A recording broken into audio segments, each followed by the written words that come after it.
السلام علیکم ورحمۃ اللہ وبرکاتہ۔ میرے دوستوں اور میرے عزیز ساتھیوں، ہمیں اپنے ملک سے محبت ہے، اپنے ملک سے دوستی ہے اور اپنے اس ملک سے عقیدت اور احترام ہے۔ دوسرے ملکوں سے ہمیں کیا کرنا، لیکن جب معاملہ آتا ہو ہمارے پڑوسی ممالک کا، کہ اگر پڑوسی ممالک کے اندر جو ہمارے اس ملک کے ہندوستان کے قرب و جوار کے اندر ہیں، یعنی اس کے چھیتری فل جو ہے، اس کے کنارے کنارے جو موجود ہیں، تو اگر وہاں کوئی حادثات ہوتے ہیں تو اس کا اثر جو ہے ہمارے اس ملک پر بھی ہوتا ہے۔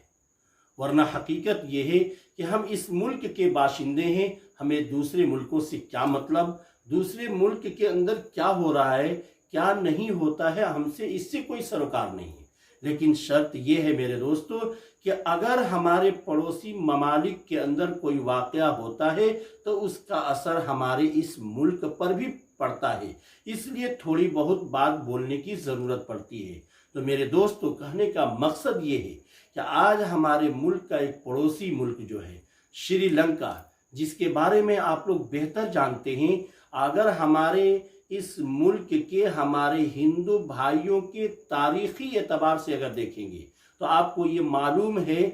کہ سیتا کو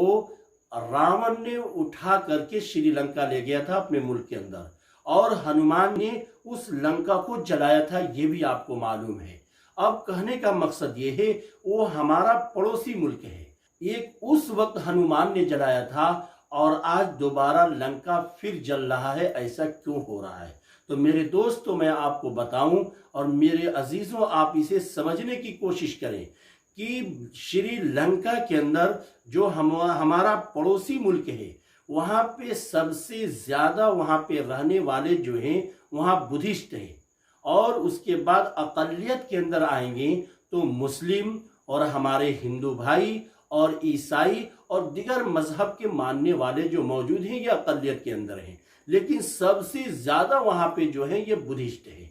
تو ایک چیز میں بتاؤں کہ کیا وجہ ہے کہ ابھی کچھ دنوں پہلے تک جو وہاں کے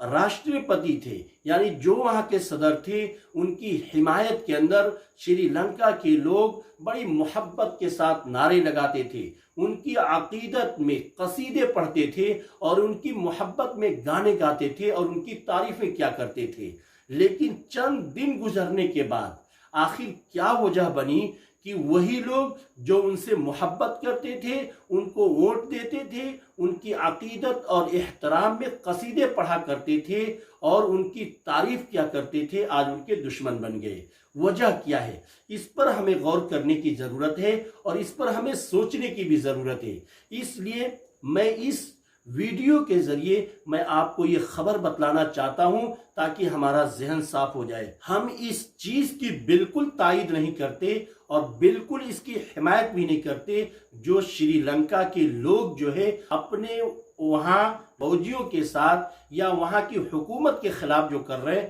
ہم اس کی تائید اور حمایت بالکل نہیں کرتے، کیونکہ کسی بھی ملک کے اندر قانون کو اپنے ہاتھ میں لینا اور قانون کے ساتھ کھلواڑ اور مذاق کرنا یہ اس ملک سے بغاوت کے زمرے کے اندر آتا ہے۔ لیکن آخر کیا وجہ بنی کہ وہیں کے لوگ اپنے ملک کے وزراء اور اپنے ملک کے بادشاہوں کے خلاف ہو گئے؟ تو بات سمجھ میں آتی ہے میرے دوستو، اور وہاں کے اخبارات اور وہاں کی خبریں، پرنٹ اور الیکٹرانک میڈیا کے ذریعے جو خبریں ہم تک پہنچی ہے، تو وہاں معلوم یہ ہو رہا ہے کہ وہاں کے صدر جو تھے، وہاں کے راشٹرپتی جو تھے، انہوں نے بدھسٹ مذہب کو دوسری اقلیت کے لوگ ہیں ان کے خلاف انہوں نے بھڑکایا اور ان کو ان کے خلاف کرنے کی کوشش کی، اور نتیجہ یہ نکلا اور اس کا مقصد یہ تھا کہ یہ جو زیادہ لوگ ہیں اکثریت میں ہیں یہ ہماری حمایت کریں گے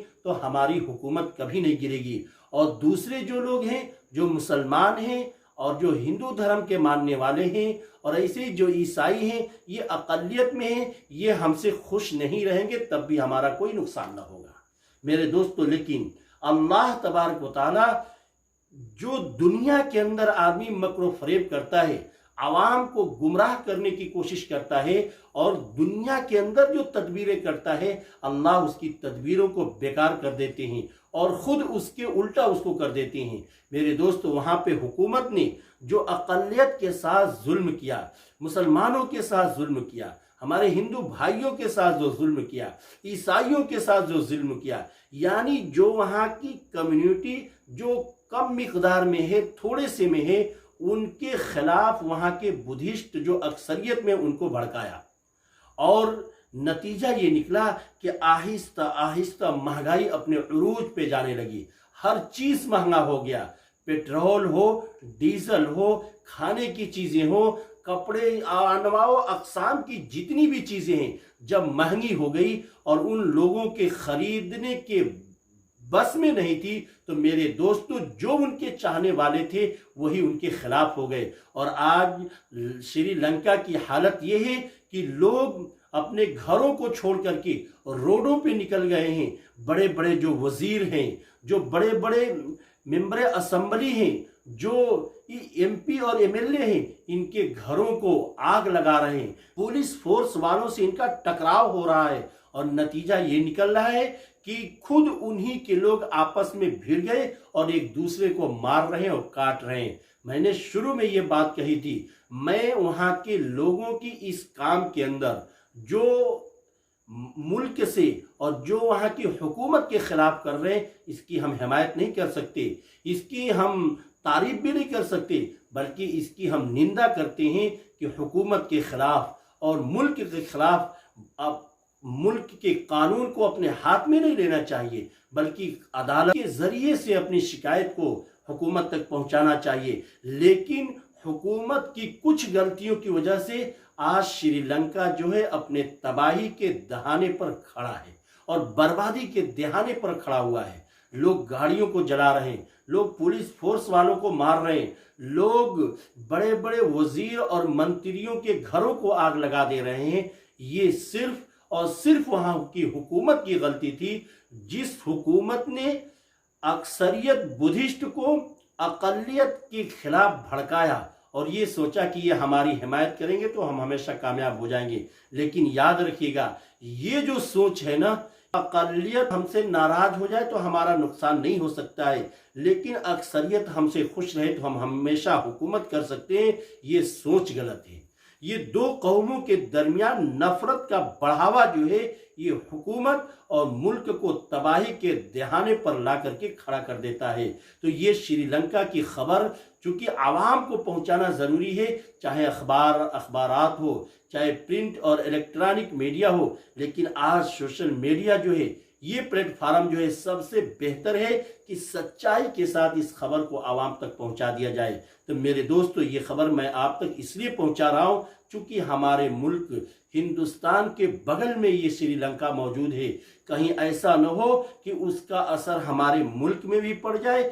اس لیے ہم اپنے یہاں کے جتنے بھی ناگرک ہیں، جتنی بھی عوام ہے، میں ان سے درخواست اور اپیل کرتا ہوں کہ بالکل